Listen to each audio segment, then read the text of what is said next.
just heard Lisa Fischer. That was her voice, that one-of-a-kind voice. This is Backstories on Kai-Fi. Say hey, Lisa. Say hey. Hey, y'all. What's up? You look amazing. Oh, you I wish look people amazing. could see the beauty I'm seeing right now. Oh, God bless your heart. You too. You beautiful, long legs, beautiful woman. I had to mention. Saida mentioned on the previous podcast. She is the girl with the legs. Her. She's awesome. I love her. Awesome. Yeah, she's amazing. There's so many amazing voices and amazing women and amazing people. We're so lucky to be doing what we do. Oh, so lucky. And I'm just so grateful to be a part of this tribe of women. It's absolutely astounding, which is why we're doing this kind of podcast. We have to have these conversations. And I want to thank you for honoring me with your presence here, because you did outstanding work on 20 Feet from Stardom. You must be very proud of that. When you say work, it didn't even feel like work. It was just showing up. You know what I mean? It's like you get the call to come in for the interviews, and it was just a beautiful experience. I was really very, very, very humbled. Yes, you know? Yes. Yeah. Our stories are so diverse and it's so vast, and you guys told a part of the story. You know, I don't know how they felt. The New York singers felt. The LA singers were like, well, they didn't say this and they didn't say that. And everybody had, one to chime in. They only had 2 hours to tell a story now, Well, and that's, you kind of, put it in a nutshell. There are so many levels of stories, and it gives people a chance to revisit. I think that's the beautiful thing, is that this is just a part of it, because background singing or session/tour singing, I mean, it is an art form in and of itself, that we do, and people don't really understand it. I think they got a slight glimpse of what goes on, especially from the tour perspective, what you did with 20 Feet from Stardom, but they really don't have any idea about the art form of background singing. I hadn't really been involved in any documentaries that I could think of. And usually when I think of documentaries, it documents a particular perspective, Right. And so I never think of it as a mass film in my mind, And so when I met with Gil, he was just so lovely. Met his family and his wife, his 2 children. And then he ended up saying, I saw you singing background for Sting. He said, I was watching. He says, I love Sting. But he says, I found myself watching the singers, the background singers. I was like, that's really lovely, And then he says, well, I want to do a film. He said, but I don't know if I should do, should it be, with men and women or just all women? I says, well, it's your dime, This is your vision and your dime, and it would be great to include, the guys as well, because they're a big part of this whole thing too, Right. So after then he made the decision to just do women. And then he ended up finding Morgan Neville, the director. That's when everything started to happen. He says, well, I'm going to look for a director and blah, blah, blah. And he just kind of kept me in the loop and was just asking me little questions here and there. And it was just so heartwarming and so sweet. His whole energy was just all about love and appreciation, Wow. But I also got the feeling, too, that it was a huge task and that he had to whittle it down to what he felt he could handle, I didn't go through an audition as much as it was more phone calls and ideas. And then once Morgan got involved, it was like, oh, well, we're going to start filming. I'm like, well, great. I was just like, go with the flow. Just go with the flow, girl. Yeah, go with the path. Follow your path. Follow the path. Don't worry about it. And a dear friend of mine was battling cancer from my childhood, and she and I stayed friends for many years. And during this whole filming process, she was going through, her journey. And so I felt extremely vulnerable and naked emotionally, and exhausted. Yeah. And I just didn't have it in me to be like the girl I used to be with Luther, for example, where I'd be all, I got to get my face beat. Or what am I going to wear? I was like, how am I going to do my hair? Do I get a weave? Do I do this or that? Just the presentation, which I loved, by the way. I have nothing against any of that. I heard that. At the point that I was at, I was just like, I just emotionally am so drained, and I just don't have it in me to fake who I am in this moment. This is what it is. This is the reality of what my life is. This is how I'm waking up. This is what I am. I'm overweight. I'm not perfect. I might have a pimple. I mean, you know what I mean? It doesn't even matter. And I want to, on behalf of all the women, especially I'm sure many singers, we want to thank you from the bottom of our hearts for starting that. Between you and Alicia Keys, God damn it, I'm so fucking tired of wearing makeup. I don't have no makeup on now. I put lipstick on. My lips were dry and I put on lipstick. I don't wear makeup anymore. And I was if Lisa Fischer cannot wear makeup, God damn it, I don't have to wear no fucking. All the years of being on tour and having to slap that stuff on and wearing high heels has been out for years now. After Elton John after Johnny Versace had us in 4-inch heels jumping up and down on that stage for 2.5 hours for 5 of the 6 years I was with Elton John. I was like, you know what? I don't ever have to do that again. It's interesting. It's in the Bible. It's a scripture. Yeah. No fucking heels. It's so interesting. It's like now I'm noticing that a lot of the trends tend to sway more towards your natural beauty, enhancing your natural beauty. Let it be a little stardust. Let it be a little something. Let your skin be healthy underneath all that. Let's be healthy first and put that forward first, and then enhance that inner beauty and that health that you have, you know. But the whole heels thing, it's just like, you know, when we were 17, 18, you know, going into our 30s, it's just like, yeah, this is fun, you know, and then all of a sudden 35 hits and I'm just like, I'm feeling them heels today. I'm feeling them heels. And there's more to singing than what it looks like. I mean, you know, do you think that just MTV and video really did us in with all of that look and hair and makeup and heels?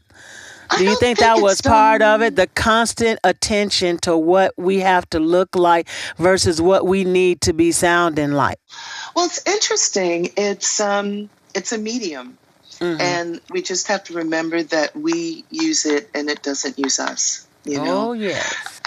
And I think, you know, balance is key with all of it. I mean, I love the dreamy, beautiful, they're like art pieces, a lot of the videos. Do you know what I mean? At least the ones that I tend to love. Yes. And I love the vision that's been created between the artist and the director and whoever's doing, you know, all that kind of work.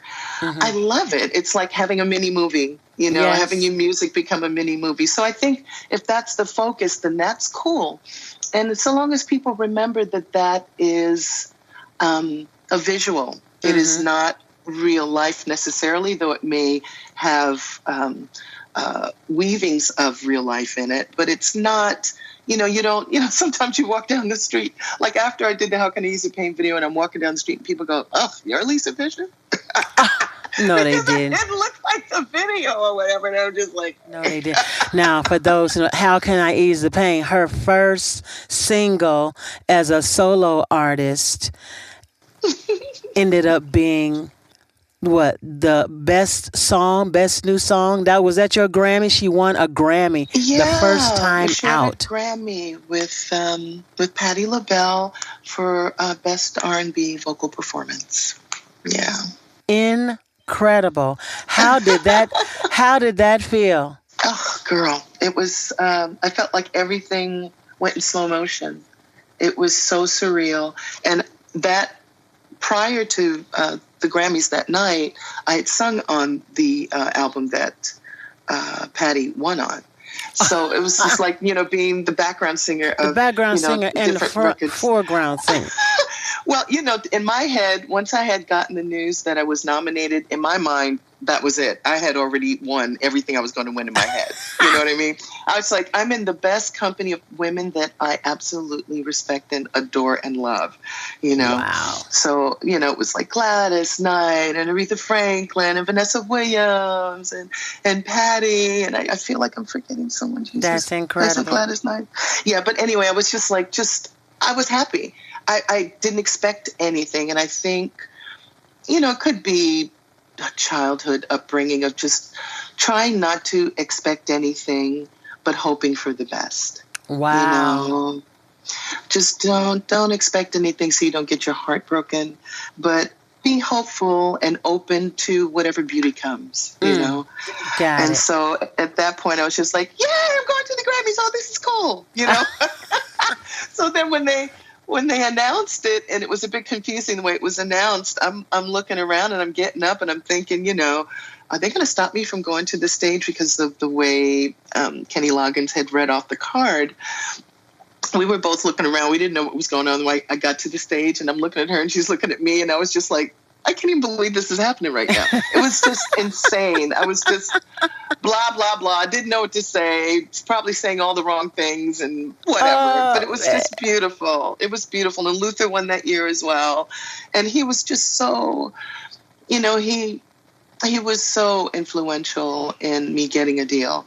He allowed me to use his management, Danny Marcus at Alive Enterprises, and he got me the deal at Electra through Bob Krasnow. And so Luther was always there. I was going to ask you how you got started, how you got the deal, because you were singing background with Luther at the time. Yeah, between Luther and the Stones, yeah. So it was going back and forth, but mainly for Luther at that time. Mm-hmm. Yeah. Mm-hmm. Wow. It was amazing. Illustrious. So tell me, where were you born? Were you born in New York? Brooklyn. I'm a Brooklyn girl. You're a Brooklyn girl. Get out of here. I don't know if I knew that. Wow. You and Peter. Okay, I get it now. Do you think that being born and raised in New York City gave you a one-up in the music business? Well, it's interesting. I think there's like two universes going on. So there's what's happening inside you musically and everything that makes an impression on you musically. Mm-hmm. And then there is the business of music and the opportunities of music. So I think, whenever I think of people who are from Memphis or Los Angeles or New Orleans or wherever they're from, they're bringing the flavor of their culture with them. And so a lot of that really does make an impression on the person that you're giving out when you're out and about in whatever city that you're trying to get work in. So I think on one hand, living in New York was a beautiful thing because the opportunities were great. There was these two great magazines that all the singers would kind of line up and wait for, called one was called Backstage. Oh, I remember Backstage. You remember those? Yes. And there was another one I think called Showtime or something like that. But there were two, right? Yes. And so we would all wait for these newspapers. We knew what day it came out. It was like on a Tuesday or Wednesday, and it came out at noon. And we knew we could stand around and wait for these magazines, and we'd all be in the streets flipping through the newspaper, trying to see what auditions do we think we would be good for, trying to find work, trying to be heard, trying to just hone the craft, just any opportunity to sing with people for me was just a blessing, whether I got paid or not. You know what I mean? Right. It's just like, oh yeah, sure, I'll do that for free. Oh, I'll sing 17 songs for $30 in your basement. Sure, I'll do, what I mean? Whatever it is I got to do. I did the same thing. The exact same thing. Incredible. And that's funny. And talking to Saida, she was talking about Music Connection magazine in L.A. She did the same thing. That was like her Bible. What's happening in Music Connection magazine? I was like, wow. Oh, wow. But I completely didn't know forgot they had about one there. Backstage. You're right. I remember looking through Backstage magazine for work in my 20s. It's That's so funny funny. because that's how I got my job with the Crystals. Was because of that Oh, magazine. now was that your first gig? That was my first gig, professional background singing gig where I actually crossed water. So I met Dee Dee Kennebrew. She was an original Crystal, one of the background singers of the Crystals, but an original. Mm-hmm. And she started doing work through a guy named Larry Marshak, who was booking like the Marvelettes and the Crystals and all these nostalgia groups. Wow. There was like a circuit, you know. And so I'm not sure if he was the only one that she dealt with, but he was the one that I remembered. I started with the Marvelettes. Did I start with Dee Dee first, or was it the Marvelettes? It was Dee Dee first. It was Dee Dee first. Okay. And so there were different people. Larry Marshak worked with the Marvelettes only. So, but yeah, she was like, I was probably 17, and I didn't have any contact lenses. I was still wearing these big, thick glasses because I'm blind. And I had never, my idea of makeup was like buying a tube of red lipstick and some black eyeliner. Yes. And just put it in, and that was it. You take the lipstick and you take a little rouge, you put it on your cheeks, and you blend it in, you call it a day, and it's slapping the braids in my head. But Dee Dee was like the first one who kind of was helping me with makeup a little bit, and I got to get my first passport, but all that to Backstage magazine. Wow. But yeah. Wow. Now, it's interesting. Did you go to college? Did you study music? I did. I went to Queens College for 2 semesters, but prior to that, I was at a music and art high school. So that, were you at the Music and Art High School in New York? Lucky you. The like from Fame. Shit, well, the one that was on 135th Street, like it had all these stairs, and you would get off, and you'd have to climb these stairs every day to get to school. Wow. Snow, rain, it didn't matter. But yeah, it was on 135th Street. It looked like an old, it felt like an old castle. It was a beautiful building. But now I think, is it Performing Arts and Music and Art is now one school together down in on the west side, in the 60s somewhere. Got you. Yeah. So you always knew from the beginning through your childhood that you were a singer, and that this is what you had aspired to do? I don't know. I think the only thing that I was sure of is that the healing of melodies was what I was attracted to. I knew that when I was singing or when I heard music, that it took me to another plane, that it made me feel safe, and it made me feel like there was no beginning and no end. And it made me feel like this is somewhere I want to be as much as possible. Wow. Yeah. Wow. That I knew. So I was always gravitating towards, because my dad was a singer. He, so you came from a singing family. Well, sort of, kind of. It's like everybody in everybody's family sings. How well, no, not in mine. No, really? Oh, really? Okay. I'm known. Not in church? Not in church? Nobody was singing? Oh, wow. Okay. So my family was, always singing in church. Or, my dad was with a group called the Cupids. And they did a song called Your Dog Likes My Dog, and another song called The Answer to Your Prayer.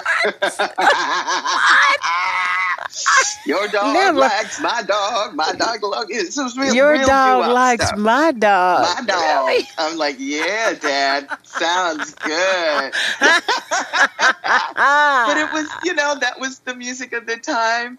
But I love the Answer to Your Prayer, and I'm actually thinking about redoing it. But it was interesting watching my mom put the perm in my dad's hair and blue black his hair, and then Oh, he take the did little the whole nines, huh? man with the papers and the pink curlers with the pink Yes, pens. Yeah, yes. child. My dad was hooked up. My mom had him looking great.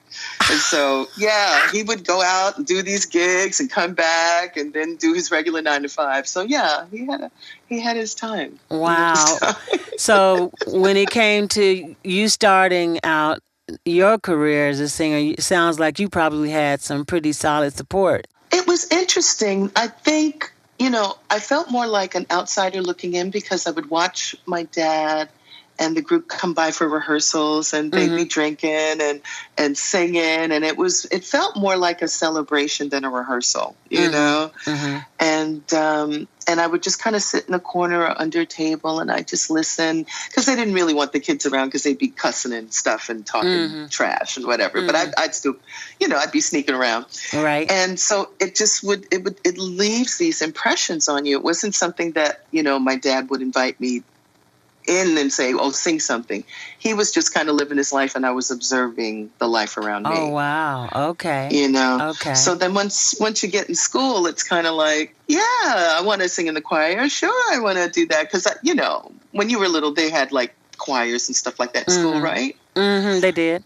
It was sort of an opportunity to kind of be with other people and sing and listen and figure out notes. I would listen to records at home, and I would try to figure out every single note. How many people were in the room? Oh, wow, it sounds like 2 people are singing that note. I would be sitting around like learning all the parts. Oh, wow. I would so have my you head already to the knew you speaker. had an ear for that sort of thing. Did you play an instrument? For the longest time I didn't. My grandparents gifted us an upright piano, and so my mom wanted to learn. And so I would listen to my mom, and then I'd pluck at the piano, and then I'd make a connection with the piano and try to understand my relationship melodically to the piano. But I took a few lessons, but not enough to really, be a virtuoso. You know what I mean? But enough to understand theory and stuff like that. But it sounds like you already knew you basically had an ear. If you were sitting around listening to parts and hearing how many people are singing that part, now that's another level. It's one thing to hear the top, middle, and bottom. It's another thing to say, I think I hear 2 voices in that top note. That's another level, Miss Fisher. How you listen to Aretha Franklin, you hear the right? Whatever, I haven't even warmed up yet. Yeah, but you're listening to all this beautiful, like, all these voices that are, part gospel, part popular music, part jazz, part opera, it's like our voices have so many threads throughout the world as far as colors and styles and expressions, And so you hear these things, and it's just a beautiful world to step into, Yes. So what kind of music was played around your house mostly? You said your father listened to a lot of different music. You were the observer. He loved Nat King Cole, all of the Motown stuff. They had the little 45s with the little snap with the little thing in the middle. Yeah. Dionne Warwick, Aretha, Morgana King, Nina Simone. Wow, that's a lot of music played in your house. Yeah, just a lot of interesting from different places. It was beautiful. Yeah. On the documentary 20 Feet from Stardom sang Sure on This Shining Night, which was a classical piece I actually done while I was at Howard University. So when you sang it, I was like, no, she ain't singing that. I was like, you go, girl. So when did you start, when were you introduced to classical music? When I went to music and art. Okay. So they did that in high school. Well, it's very interesting. good. They started doing these pieces, but then when I went to Queens College, I met a beautiful man. His name is Dr. Robert White, and he was my voice teacher at Queens College. And it's so interesting because I bumped into him, and he now teaches at Juilliard, which is my first choice, but I couldn't afford to go. But he was the one that gave me my foundation as far as how to approach singing classical music, really. You know, his teachings for me was my main foundation, and it really helped me through, oh my God, at least 30, 40 years of singing, you know. And, you know, when it's something that's true and it makes sense, it kind of stands the test of time. Right. But he was the one that introduced me to Samuel Barber. He's like, oh, you should get into 20th century composers. I love that was like, music. ooh. Yeah. I was like, wow, she picked that was a beautiful piece. Absolutely gorgeous. He was amazing. So run down the list, the laundry list of people you have toured with and worked with that the rest of the world is going to like, ooh, what? Oh, I didn't know that. So I started out with the Marvelettes and the Crystals. Crystals, Marvelettes. The Marvelettes, the choreographer was also the choreographer for Luther Vandross. So Tawatha A.G. was getting ready to do Juicy Fruit. Her single was out and hitting. And she was, prior to that, singing background for Luther, so she had to leave in order to do her solo career. And that made an opportunity available for me to audition for Luther. It was because of the choreographer and the availability of the spot. Wow. So from the Marvelettes to Luther to, like, on the off times between Luther's tour, I did a tour with Shaka Khan for a bit. Who we absolutely love and adore. Oh my God, I know. I just talked to her the other day. I hope I get her on this podcast soon. I was just talking to her. Yeah. Oh, she's so amazing. She said she would be so great for this. Yes, and I did. I'm sorry, I didn't mean to cut you off. I did want to say that, and I did find out how you got the gig with Shaka, because I just talked with Sandra St. Victor. It was because of Sandra. Exactly. What a small she world. Called me in. I know. And I had met Sandra when I was touring with the Crystals, I think. That's right, with the Crystals. She told me the Crystals. So it's interesting how the threads all sort of tie together when you just sort of follow your path and stay open. And she was singing at this club. She was just so great. And I just was like, oh, she's so sweet, and she was so warm. And I think we went to her house and she cooked us food. And I just remember her being just such a lovely human being. And then she ended up moving to New York. Yeah. And then she got the gig with Chuck, and then I guess she needed singers, and she called me in. So it was just so interesting and amazing. And I was just like, I love Chaka Khan. Incredible. And just a little side note that I won't say any more about that. And then when she was ready to leave Shaka, she called me, and I had just moved to LA, and I was the only singer she knew in LA, had left New York and moved to LA. And she was like, you're the only singer I know in LA, and Shaka needs a singer. Will you do it? And that's how I got the gig with Shaka Khan. Get out of here. Well, I got some more shit to tell you, but I'll tell you later as we keep talking. Keep going. Okay, right. Shaka Khan and who else? So Shaka Khan, and then we toured with, we were touring with Al Jarreau. And so we were all kind of traveling together. And then, after that was the Rolling Stones. Was on a break from Luther, and Mick had a solo tour. And so they had been auditioning singers from London and New York and LA. And it had gone on for a while. Long story short, I ended up getting the job. And then when the Stones got back together, because at that point they weren't together for a minute, they just decided to kind of let me stay for the tour. And then, working with Bernard Fowler is just the best. You know Bernard. Yes, I have. I have only briefly met him. When I was with Tom Brown, I think I saw him singing with Herbie Hancock, maybe. Yeah, that was gazillion years ago, and that's how I knew when he got the gig with the Stones. How I knew who he was, but I've never worked with him. I think I've only met him a couple of times, but I knew him from afar. Y'all would sound like butter together. Just the timbre of both your voices would be buttery. You would love singing with him, and he would love singing with you. Oh, I would love that. Maybe it would happen one day. So go ahead. All right. So then the Stones, and then I got a gig with 9 Inch Nails because of The I'm film. jealous. Oh God. I fucking love Nine Inch Nails. You sang with fucking Nine Inch Nails. Really? It Really? was crazy. It was crazy because I tell you what happened. I was home. Call me on I it think if they need somebody anytime. I know, right? Right.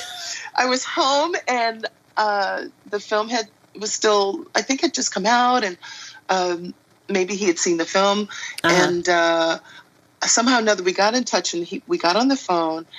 This is Trent Reznor, and he was so nice and lovely on the phone. I didn't know any Nine Inch Nails songs, though I had heard of the group before, and I was like, "Oh, that's cool. Okay, Nine Inch Nails, what a great name." But I didn't know the music, You're not right? a rocker. I don't know what I am. I just was uninformed, uninformed, and in the dark. And so and I think in a way it was probably a good thing because when I talked to him on the phone, he was just a normal, beautiful soul, and we were talking. He says, "Well, I'm getting ready to do this tour, and I've been thinking, playing around with the idea of having background singers. And I think Saida might have done some things for him at some point." Oh, okay. And then it's like I've been kind of playing around with the idea, but I'm not sure, and blah, blah, blah.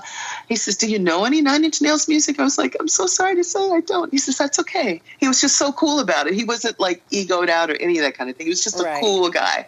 And so I got off the phone, I listened to the music, and I was like, holy shit. Yes. I just couldn't believe Yes, it's real. Everything that I was hearing. It was just, I felt like I walked into a whole new universe. Yes. And I was just like, I have no problem with any of this. I'm in. It kind of tweaked my curiosity and just how he heard music and how free he was with his lyrics. Yes. I was just like, I am so in. And so I was deep into, just trying to figure out and learn and listen. And and I did that with Charlotte Gibson, Charlotte. Oh, yes. She's out in LA. Yeah. Yes. She's amazing. Another amazing singer, another sister. Absolutely. Yeah. And just, I think those are the only tours, I think. Didn't you do Sting? Oh, Jesus. Yes. On the cross. Come on now. I know, right? I was I was home. This was probably right before 20 Feet. And I got a phone call from the producer to come in and do some background in the studio. And I did. And I didn't really know Sting well, though he's always been lovely. Like we would do the Rainforest Foundation shows. Yeah. And, there'd be a gang of singers. Mm-hmm. Yeah, it would be a gang of singers. And, and it would always be about learning a truckload of music. And so you don't really get a chance to sit and talk with the artists and stuff like that. You're there to do the job, Right. So it was nice to be able to actually sit in a studio with him and vibrate sound. That, to me, was like, I can still see it. I can still see the low lights in the studio and that feeling of isolation when you have your headphones on and then it puts you and him in the same universe. It's just that feeling, and then you at that point, the person doesn't become Sting. It's like you're now this wave of sound in my head and that I'm seeing in my heart, in my mind. And I'm trying my best to ride your wings vocally, you know what I mean? And just be in unison with you or sing the right harmony and make sure if there's vibrato that I'm matching the rhythm of the vibrato, just all of that stuff. And then there's a point of the not thinking at all and just feeling, Right. And so it was just heaven singing with him. Just the color of his voice is just so gorgeous. Yes. Gorgeous. And so from that, we ended up, it was called If on a Winter's Night was the project. And so we ended up going to the UK and performing it, and we did a show in New York. Yeah, so it was a short tour. It wasn't like, Janice Pendarvis and Dolette. And Dolette, McDonald, doing background. Because to me, when I think background singers for Sting, I always think of those two. Yeah. And those are the girls. I got to get Janice up in here. Yeah. Oh, God, you would love talking to her. She's amazing. I know. She's at Berkeley, so she's teaching it. Yeah, she was there while I was at Berkeley. So we had quite a number of conversations. She's an awesome human being. She definitely is. One more, I think Tina Turner. Oh, Jesus, Lord have On mercy. the cross. Come on now. Turning 60 is just an interesting thing. Girl, you sang with Tina Turner. Oh, my God. So I was home. This was around 2000. And, what is the name of the beautiful actress that was singing background for her? Gloria Reuben. Jesus, Lord have mercy. How can I forget didn't know that? Gloria Reuben sang background. She sure did. All right now. She was on the 24/7 tour, I believe that was the one. That was the first up. one. Okay. And then she ended up getting another job, and so I got a phone call. Would I come in and fill in? And I was like, for Tina Turner? Oh, hell, hey. But then I started freaking out because I'm not a really strong dancer. You know, I do movement and I study real hard, but I'm not naturally a dancer. So the choreographer for Tina's tour came to New York to teach me the steps because they were already on tour and rolling. So I had to learn everything sort of on my own. I had gotten all the music. I had the music from the shows. I listened to the parts. I figured out who was singing what. I was like, okay, so who's singing what here? Who's singing top there? I had to study everything on my own. And then learn the choreography from the video as much as I could. So I took the video. I had a mirror behind me and the video on this large TV so that I can turn the image and make sure that I was doing everything in the right direction, if that makes any sense at all. So I learned as much as I could, and then I got the choreographer came, and I can't remember her name. She was a lovely woman. I broke down and cried because I couldn't learn the steps.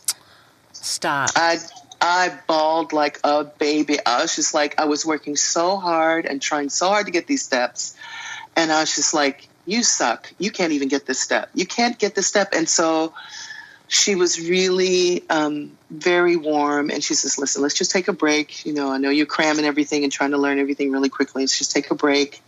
It's going to be fine. And then she sort of watered it down enough for me to learn it enough to where I could then add on to it. Okay. You know what I mean? Because I think I was trying to bite off more than I could chew in one moment instead of taking it in baby steps. Okay. You know? Okay. A professional dancer would have been able to do it, but I was not that. So all good. So I go and I meet Tina, and she was just so lovely. And I go out on the road, and I told her, I said, I know all the parts, so if you want me to sing it from behind the stage, I'll be happy to do that. She kind of looked at me all side-eyed. She's like, okay. And so I did the show and sang it from the side, just so that I could sort of get the vocal flow of what the show was. But it was amazing. It was amazing. I keep going off on these crazy tangent, so forgive me, but it was just such an amazing experience. Because it's so interesting. It's so interesting and inspiring to hear. You've worked with, iconic, come on, the Stones, Luther Vandross, Sting, Tina Turner, just to name a few. I'm sure there are a whole lot more. And we're not even going to get into the people you have been in the recording studio with. I can't even remember. I'm so old. What was that? What do you consider the one iconic artist that was inspired you the most as a solo artist in your own solo artistry? Everyone inspires me. Everything. I had a feeling you were going to say that for some reason. I'm such a weirdo because I take... Well, no, I get it. Do you know what I mean? It's like there might be a flash or something. It could be Ima Sumac. It could be Sade. It could be... Oh, God. But you've had personal one-on-one conversation with people. Like, I had some personal conversations with Elton. I've had many personal conversations with Shaka and Jeffrey Osborne where I know just how they think and feel about certain things. I've seen people traverse their waters as a solo artist. My producer and I were just talking before we started the podcast how, people don't really know what artists have to go through, to they make it look so easy, but it's a whole plethora of things that's going down, before they get on that stage and look so easy. And as a background singer, you get a bird's eye view of exactly what that is. So you are inspired in so many different ways. That's why it wasn't unusual for you to say, everyone, because you can probably take a little piece from everyone. And I did. And I guess I would have to say Luther would be the most impressionable on me because it was at an early stage in my career. And I think watching him sing House Is Not a Home, because he couldn't leave after 20 years or more of singing with him, he could not leave a building and not sing that song. So every show he would sing it. The lesson for me was every single time he sang, especially that song, but anything really, it was as though it was the first time he was singing it. Wow. You know what I mean? Like, I never, ever got the feeling he was ever phoning anything in. He was always connected, no matter what shape his voice was in, no matter what the schedule was, you know, because there was, you know, there were the tours in the beginning where it would be, you know, 4 days straight a week singing, and then maybe 3 days off, and then 4 days straight. Exactly. You know, and some of those things aren't the healthiest for a singer when it comes down to the business of trying to track a tour or schedule a tour. But you make the most of it, or you may get sick, or you're getting over a cold, or you have an infection, or somebody's hugging you and is coughing all over you, or whatever it is, you know, all the paranoias that singers go through. But whatever voice he came with, he sang it like it would be the last time he was singing it. And for me, that was such a big lesson because, you know, some musicians get really bored singing the same thing all the time, and I get it. You know, if it's not your baby, you know, and it's the job, you know, but if you really love it and really, really love it, you know, there's a way to find that childlike love and adoration of what it is you're doing. You know, where it's like, you know, I could spin around and spin around and spin around and fall on the floor 100 times. You see kids doing things a million times because it's just fun. They don't get bored with it when it's fun, you know? And just, you know, it's so funny because even now, some of my singer paranoia is like, now when I'm on the planes, I'm really particular about having a mask or covering, you know, having a scarf or, you know, washing my hands, you know, all the time, always having something, you know, wiping down where I'm sitting, or when I get to the hotel, I need to wipe down, you know, the bathroom and the doorknobs and the, you know, and the remote control and the, you know, I get a little nutty about that because I don't like being sick. I do not like singing sick. That's work. You got to talk all the rest of the time that you're not singing, and that singing voice got to be on point, especially in the recording studio where you can hear every idiosyncrasy. So yeah, you just got to be that way. I'm exactly the same way. So I mean, out of all this illustriousness that we have just discussed here, was there any time where you felt that you were at a low point that you can share with us on what that felt like and what that was? What was the worst? There's the best of times and the worst of times. What was the worst of times for you? Did you ever consider leaving the music business? Did you ever not sing? You know, what was just talk with me on that one. I think the lowest times would be trying to live your life, live your day-to-day life in between the cracks of all the beauty, you know, and not get any of your life on anybody else, you know. So if my father passed away during a tour and you know, you'll have tragedies and different things happening in your life, and you have to sort of, you know, I remember breaking down and crying. I thought I was okay. And I had my makeup on. Everybody was checking up on me. I was cool.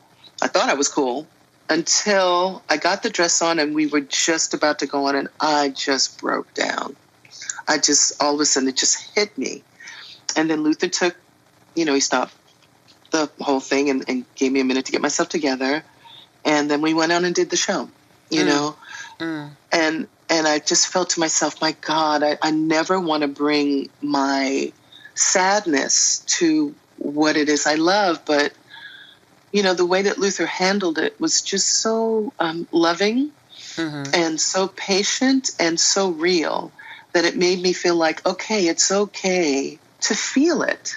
It's okay to feel the hurt and the pain and the missing and everything and still survive it all. Got it. or when Yogi Horton Oh, yes. committed I remember suicide. Yogi. You Mm-hmm. know, I that remember was a that. really difficult show for everyone. You know, Yes. I remember um, that. Luther was trying to decide whether or not to cancel the show, and so many people were looking forward to seeing him, and so all of these things of trying to, either if it's a death or if it's your own personal health, you're trying to maneuver and live and hold on so that you can do what it is you love. Yeah. But I would say if you survive it, it makes you stronger, This is for sure. I do want to Yeah. ask the $150,000 question now. What's And I think that? they might have brought it up in 20 Feet from Stardom. What? When you won a Grammy for How Can I Ease the Pain? Mm-hmm. And then you went back to singing background. Now, everybody on the outside is like, a background singer's dream is to have a solo career. You get a solo career, and then not only do you get a solo career, your first time out, you get a fucking Grammy, and then you turn around and you go back and you sing background. Just real She's like, quick, what the hell? just give me one, because everybody and their mama that I know is like, I'm gonna keep singing records. Tell me that real quick, as quick as you can. I would say, okay, so everything was happening so quickly in my head, because in my little mind, I'm singing background for Luther Vandross. My world couldn't get any better. I'm singing background for the Stones. My world can't really get any better. I'm good. And having the opportunity to go in the studio and to record a record, I think that's as far as I thought of it. Mm-hmm. I never thought of myself as an artist. I just was a singer, and I got an opportunity to do a record. I'm just so thankful for it. But I didn't really look at myself because I was so used to being what everyone else needed me to be. I heard that. So I didn't really have an idea of like, what do I want to sing? What do I want to do? Other than having the opportunity to do the record. Mm-hmm. So How Can I Ease the Pain was a big part of that. It gave me the opportunity to go, okay, so what lyrics do I want to write? What do I want to talk about? Blah, blah, blah, blah. I never really had that before. So once everything was done, we were in the process of doing a second record. Elektra was going through some changes. Mm-hmm. Bob Krasnow left. Mm-hmm. WEA, Warner, Elektra, and Atlantic was formed. Oh, yeah. And a lot of artists were getting dropped. Billboard had changed the way that they calculated sales. And so a lot of stuff got very confused and blah, blah, blah. And so my management thought it might be a good idea to change record companies at this point because the person that signed me was actually no longer there. Oh, okay. So the whole thing fell apart. I ended up signing, verbally getting a deal with another label, which I can't even remember who it was right now because I was just so hurt by the whole process. Got a verbal agreement and then asked to be released from Elektra. And as soon as I got released, then the new company reneged on the deal. So then I had no deal. Get out of here. So at that point... You didn't have a deal after having a Grammy? Mm-mm. Get the hell out of here. I had it for a year. Well, Elektra wasn't thrilled with me. It was taking me a long time to do the second record. That's the one I sang on? I was touring. I think so, yeah. Oh, you sang on Rule of My Heart, right? I don't remember the Rule song. Rule of My Heart. It was in L.A. somewhere. That was for the movie, I think. Well, maybe it was. Oh, it was New York? No, it might have been there. It was me and Portia Griffin. That's all I remember. Yes. It was for Rule of My Heart, I think. And it was really amazing. I think it was for a movie.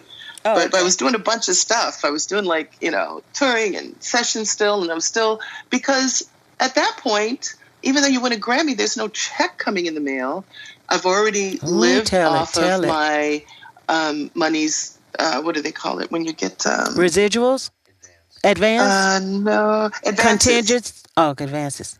Advances. It was like maybe $35,000 advance. It wasn't a rock and roll advance. It wasn't $100,000 advance. I couldn't live off of... I had to work. Long story short, I had to work in order to feed myself and pay my rent and do everything else.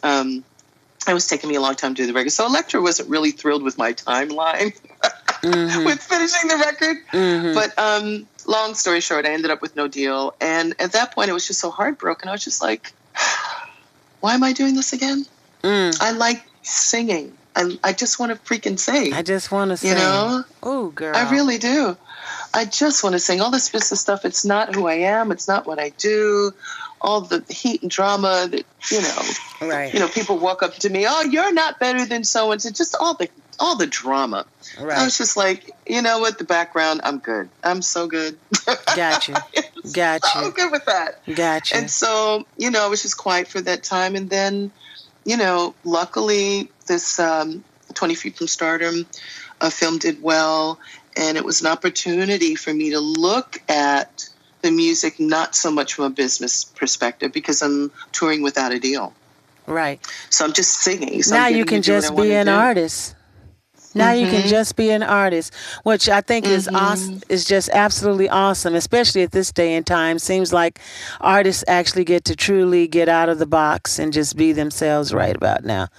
Just takes a little something extra. Well, it's interesting. There's the big world of the business of it, but I feel like it's just a blessing to be able to sing, to be able to get out there and sing in front of people. It's for the people. It's about the people. You know what I mean? And the business stuff it's just stuff. It's great stuff. I ain't mad at it. But for me, the most important thing is about the music. How are you serving your purpose? How are you serving? And you just brought me to my very last question. How are you serving your purpose? Obviously your purpose on this planet is to heal us through the sound of that glorious voice of yours. And thank you. And we're so grateful for that, first and foremost. I love you too. I love you with everything in my heart. But did you ever consider any higher purpose or anything? That's what I speak on, and I ask everyone at the end of the podcast, because that is what I speak on in my book, is I found a higher purpose that I never thought existed. For me, it was the homelessness initiative, because that's what I've been going through.